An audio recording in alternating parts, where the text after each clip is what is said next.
Bonjour à tous, je suis Axel de Apprendre Excel et dans cette vidéo, je vais vous montrer comment ajuster la zone d'impression d'un fichier Excel.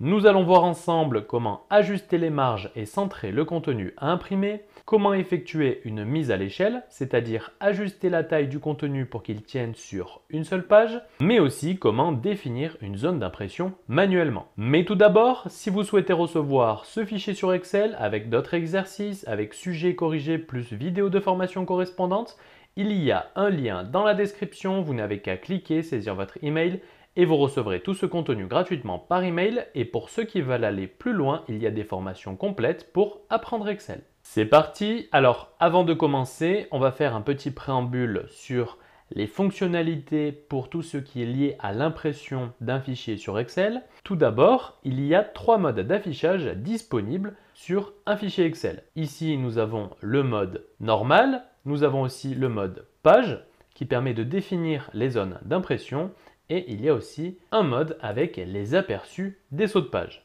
Alors, ces trois modes sont aussi accessibles depuis l'onglet affichage. Et ici, donc, on retrouve les trois modes. Et pour tout ce qui concerne les options de mise en page, elles sont disponibles dans l'onglet mise en page. Dans cet onglet, on retrouve plusieurs groupes et pour chaque groupe, vous pouvez accéder à toutes les fonctionnalités, soit depuis ici les icônes ou alors en cliquant en bas à droite de chacun des groupes, ce qui vous conduira vers l'ouverture d'une nouvelle fenêtre pour effectuer les paramétrages mais avec une ergonomie différente, puisque ici vous allez jongler sur les onglets d'une fenêtre. Et dernier point avant de commencer, pour afficher l'aperçu avant impression, vous pouvez utiliser le raccourci clavier CTRL plus P, P pour print. Donc ici nous avons un tableau, si on bascule sur le mode page, qui nous permet de visualiser la mise en page de l'impression, et on constate que forcément dans ce cas,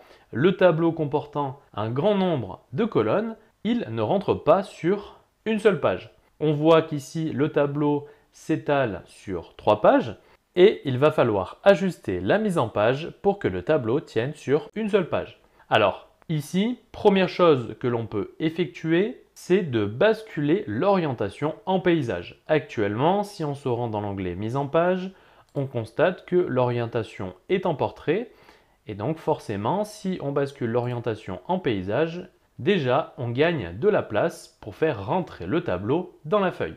On va pouvoir maintenant ajuster les marges. Pour cela, toujours dans l'onglet mise en page, on va cliquer sur le menu déroulant marge et ici, donc vous avez des options par défaut, normale, large et étroite. Et vous avez aussi des paramètres personnalisés. Donc ici, c'est le dernier paramètre personnalisé qui est disponible.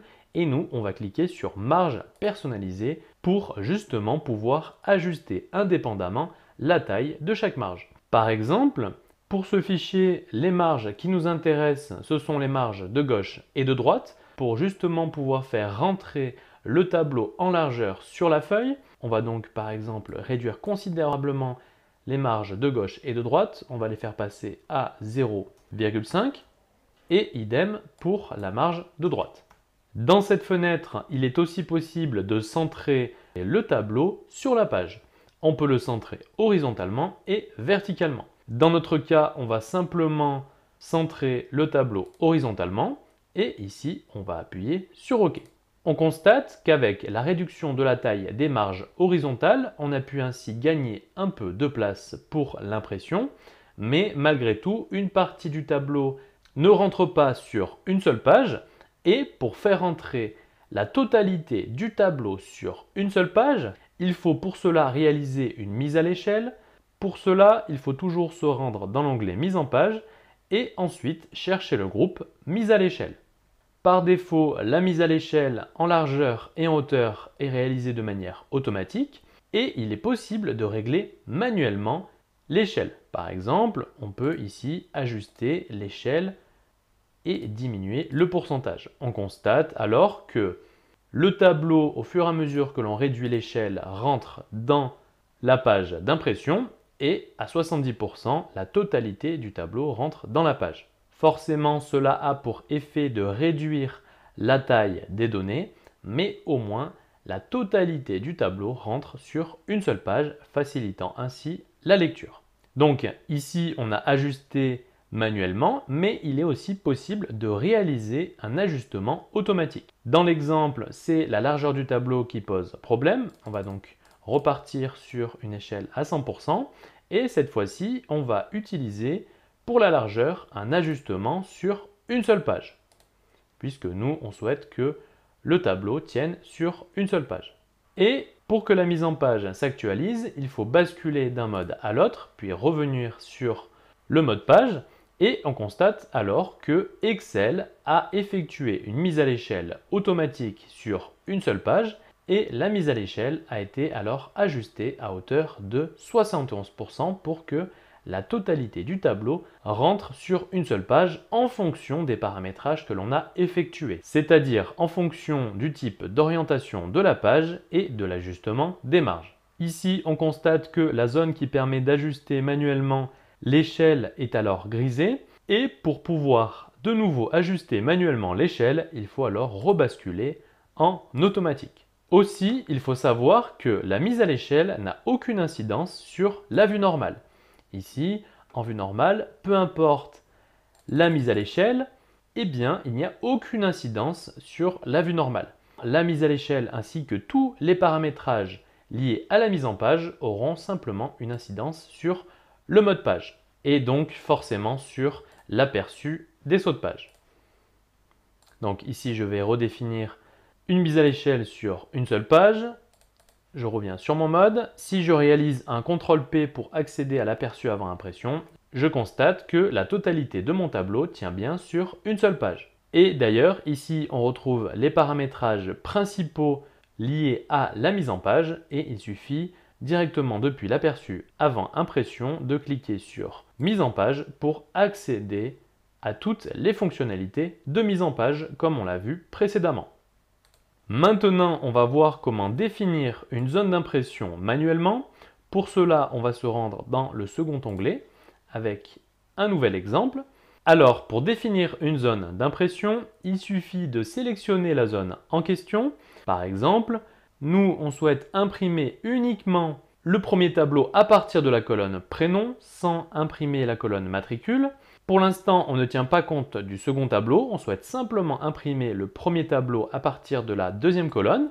Donc on va sélectionner la zone à imprimer, puis on va se rendre dans l'onglet mise en page et sur le menu déroulant zone impression, on va cliquer sur définir. Et si je réalise un CTRL-P, je constate que dans l'aperçu avant impression, il n'y a que la zone d'impression que j'ai définie qui apparaît. Alors ici, elle est centrée puisque dans la mise en page, ici donc dans les marges, j'ai centré horizontalement et verticalement. Mais si je décoche verticalement, ma zone apparaît tout en haut de la page. Je peux revenir en arrière.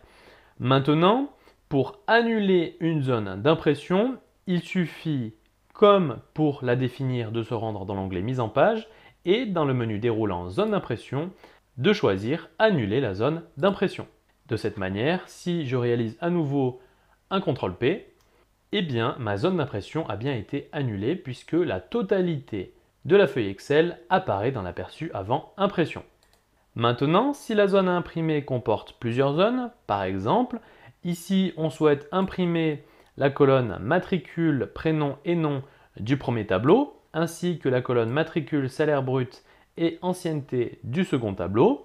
Pour cela, on peut alors sélectionner en une seule fois la totalité de la zone à imprimer, comme on l'a fait juste avant. On peut aussi sélectionner la première zone, ici donc zone imprimée, définir, puis ajouter la seconde zone. Alors attention, même si une feuille de calcul peut comporter plusieurs zones d'impression, chaque zone d'impression s'imprimera sur une page distincte. Et pour que les différentes zones d'impression soient imprimées sur la même page, il faut que les cellules de la zone de sélection soient adjacentes et qu'elles aient la même structure, c'est-à-dire le même nombre de lignes ou de colonnes en fonction du cas. Par exemple, ici on a ajouté cette première zone d'impression. Si on ajoute une seconde zone d'impression, par exemple celle-ci, je vais l'ajouter, zone d'impression, ajouter à la zone d'impression, cette fois-ci, et non définir, puisque ici on souhaite ajouter cette zone à la première zone définie auparavant. Donc je clique bien sur ajouter la zone d'impression, je réalise un CTRL-P et ici je constate que mes deux zones d'impression apparaissent sur deux feuilles distinctes.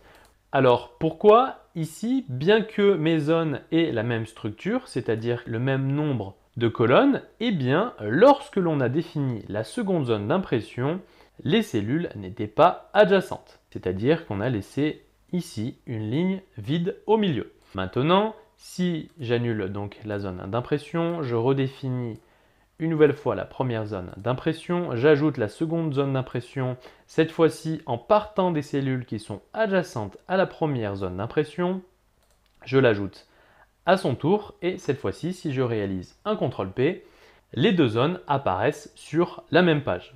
Alors ici, on n'est pas obligé de définir en plusieurs fois la zone d'impression, on aurait pu directement sélectionner la totalité de la zone, puis avec le CTRL-P, on obtient le même résultat que précédemment, ou alors il était aussi possible de maintenir la touche CTRL enfoncée pour sélectionner plusieurs zones en une seule fois, et ensuite donc de cliquer sur définir, ce qui revient au même résultat.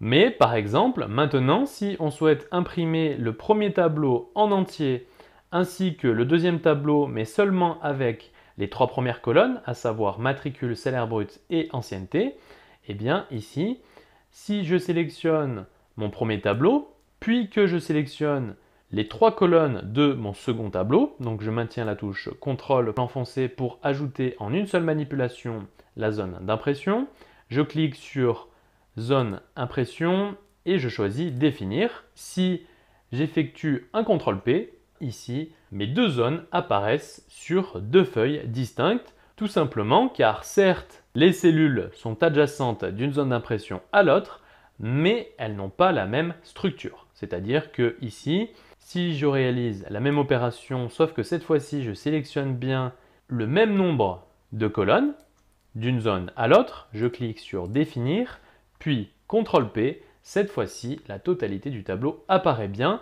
mais il est donc dans ce cas impossible d'imprimer cette première zone avec 6 colonnes avec une seconde zone sur 3 colonnes sur une seule page, sans devoir par exemple supprimer ces deux colonnes.